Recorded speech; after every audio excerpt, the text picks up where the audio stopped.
Yeah, it's funny. What inspired me to start Empowered Youth Sports was my experience actually in the Baltimore City school system. I got assigned as a practicum while I was in my program at Hopkins. I did my master's in child psych and counseling. So I actually remember my very first day. I walked into a school. It's called Garrison Middle School.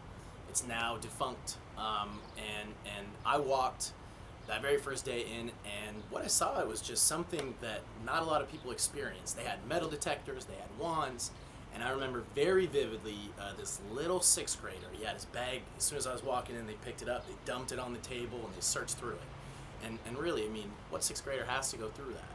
So it was just a different experience to start. So throughout my whole time there, I mean, I'd walk around, I noticed more hall monitors than teachers. I mean, I would notice when I walk in a classroom, two kids taking notes at the front of the class with the rest of the kids behind not paying a lick of attention, no care, talking over the teacher. So it was really rough conditions, not only for those working there, but for the kids. One thing I did notice that I was able to do, was to connect with the kids through sports, especially the young males and a number of the girls there.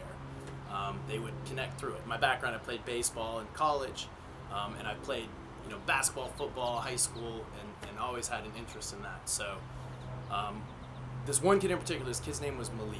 And Malik, he was a rough kid. Just didn't have a whole lot of chance in life, raised by his grandmother, who worked 3 jobs still. So he would always talk smack and say, "Brett, you're no good at basketball." One day I told him, "Hey Malik, we're gonna find out." So took him, I got the key to the gym, and I got the basketball. I took him in there, and I tossed him the ball, getting ready to play. This is a kid who played on the middle school basketball team. This is a kid who had aspirations. I mean, what drove him was to play high school and college and NBA ball. And as soon as I tossed him the ball, he dribbled with his hands, with 2 hands like this. He also shot over his head, just like that, throwing it over the top. Just stuff with no skill. And really, as soon as I saw it, I mean, in my head, knowing there's no chance for you to play on. So automatically it comes, what's he going to do in high school if he even stays in high school? Is he going to go on and what's he going to do after school? What's he going to work for?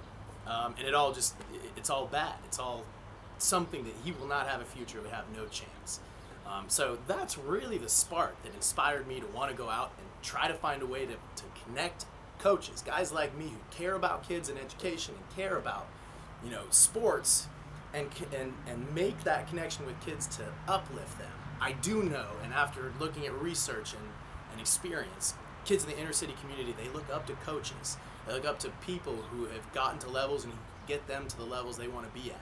Even if it's not a reality in sports, you can still combine those and find ways to improve those kids in life and find actionable steps that they can continue to improve themselves and be motivated and continue to show up. And it was just really important, finding that link. So with Malik, I was able to do some counseling. We were able to make progress. And so it just got me really excited. And so a few years later, working along, we started Empowered Youth Sports. And it was really something cool.